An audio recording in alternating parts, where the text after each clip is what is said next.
I want to bring in Dr. Lucy Jones. She's with the U.S. Geological Survey. Doctor, thanks for being with us. Just first off, can you give us some perspective, your take, worst earthquake to hit Japan? In quite a while, without question. This is the same size as the earthquake that hit Chile last February, pretty much. And as you can see what the tsunami is, that's what happens when you have this big an earthquake. To be this big an earthquake means that you have to have a very long fault, probably 300 to 500 miles long, under the ocean, and so all of that ocean floor got moved up during the earthquake and displaced all the water. And that's why we're seeing what we're seeing. Are you agreeing that we had spoken to a geophysicist earlier that this is probably the worst that we're going to see of it when it comes to a tsunami, that any possible further aftershocks would not trigger something as massive? Okay, now the aftershocks, yes, very much the magnitude of the earthquake determines how big the tsunami is. That doesn't mean the tsunami is over, though, because it will produce multiple waves. Mm-hmm. And if we've already had the high tide, if this came in at high tide and the tide's going down now, the further waves will be smaller. But if this was at low tide, as the tide comes in, the next waves could be still be pretty bad. In Chile, I know that the largest waves in some areas were 3 to 8 hours after the main shock. Wow. Because of the tides. Wow. Give us an idea, your expertise on where this struck and how significant this was, what it would have been like had this struck on land, and was there any kind of bullet dodged by the fact that it was underground, or did that make it worse? Well, being underwater meant it was able to create the tsunami. And essentially, you need such a huge fall to produce such a big earthquake, it wouldn't have been on land. So it's sort of a hypothetical. The good news is that, quite as much of the land will be farther away from the earthquake because of this. And then the bad news is by being underwater, you create the tsunami, and it'll depend on what the relative damages are. I mean, we see these pictures of fires, and that's been historically a huge problem in Japan. The Great Kanto earthquake of 1923 burnt Tokyo essentially to the ground, killed 150,000 people. So being able to get the fires under control is going to be the critical issue for Japan in the next few hours. Is that going to be something that we could continue to see, more fires breaking out? How would that be triggered? Well, they'll continue to be, because you'll continue to have aftershocks, and also, you've got the gas that's already turned down, or the electricity goes off, it comes back on, and your lamp that's now sitting in your sofa can cause more fires, and then you've already got gas having escaped, and it'll jump out. And like California, Japan's got the problem of a lot of wood frame construction, more flexible in the earthquakes, but then more vulnerable to the fires.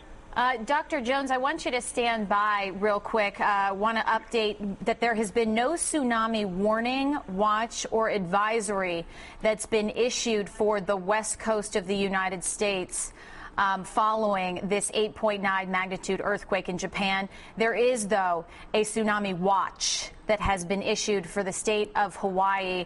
I believe we have Chris Warren, one of our meteorologists from the Weather Channel, available. Is that right, Chris? Are you with us? All right, not yet. So, Dr. Jones, I want to stay with you for a moment. As you're hearing that, we know that the state of Hawaii has been given a tsunami watch. What do you make of the other areas that could be affected as a result of this? Okay, yeah, the watch just means it's a long enough time before the first wave will get there that it's not yet at the status for the warning. Mm-hmm. I'm not sure why there isn't a watch out for the West Coast. I could imagine that we would need to. When I look at the Alaska website, it's still calling us a 7.9. So Alaska's the group that would be making the watches or warnings for the West Coast. Right. The officials say, according to this AP wire, officials say they are still assessing the situation. So as with any breaking news story, that could change. But this is the latest information that we have right now. Right. I would not be saying, oh, good, don't worry about it. I see what's going to be happening. Historically, earthquakes in Japan can cause a lot of damage on east side of the Pacific, on our side of the Pacific. In general, the most damaging direction is the one that's perpendicular to the lay of the fault. This fault is mostly north-south, a little bit northeast-southwest. So you'd look towards mostly to the east, but a little bit to the south and east for the maximum damage. That puts Hawaii in a bad position. Maybe Mexico and northern South America might be in worse shape than California from this, even though they're farther away. There might be more a higher wave going in that direction. But that's really a guess without enough information. And obviously we will continue to update people as we get information as to whether or not that changes, because officials say they're still assessing it. I want you to react for a moment to one of our producers there in Tokyo, Arata Yamoto, who said that they've been allowed back into their office building in Tokyo. Considering that you spoke about possible aftershocks, is there any advice you have to folks that are out there that may be in their office building watching this? Well, I mean, the statement that they're let in suggests that the shaking wasn't as extreme in Tokyo. We can see that the epicenter is quite a bit farther north. As I said, now the fault's going to be pretty long, but it looks like maybe it stayed all north of Tokyo, so the shaking there wouldn't be as extreme. They should be expecting to feel aftershocks. There was a magnitude 6.4, only about 40 miles from Tokyo, according to the USGS National Earthquake Information Center. And Dr. Jones, I want to just update just in the few minutes of when you were describing that. We have a new AP News alert that says the Tsunami Center widens its warning following Japan earthquake to include Hawaii and the rest of the Pacific. So as you said, this is something to be concerned about.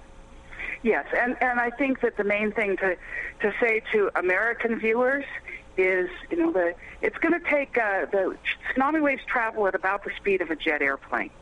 So it takes us 9 hours to fly from LA to Tokyo. It's something that's going to be the order of time for the waves to get over here. So it'd be coming in tomorrow morning. And, we all too often see people respond to a tsunami warning by going down to the beach to see it. And I just hope that people are not that stupid. We saw, and we saw the exact same thing. We got video from beaches in Hawaii where we were watching people. This was after the Chile quake where we didn't actually see a tsunami, but we saw folks down there when there was a specific warning for folks to move to higher ground. And we saw people out there just trying to get a look at what may have happened. And obviously, as you are warning, that is not the smart thing to do. I got to go to Chile last summer and speak with some people who had been in the area affected by that tsunami.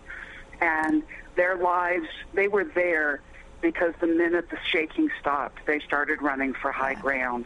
And people who live in these areas learn that. The tsunami can be incredibly deadly. And I think more of the world recognizes this after the Sumatran tsunami in 2004. But this is just one more example of just how devastating a tsunami can be.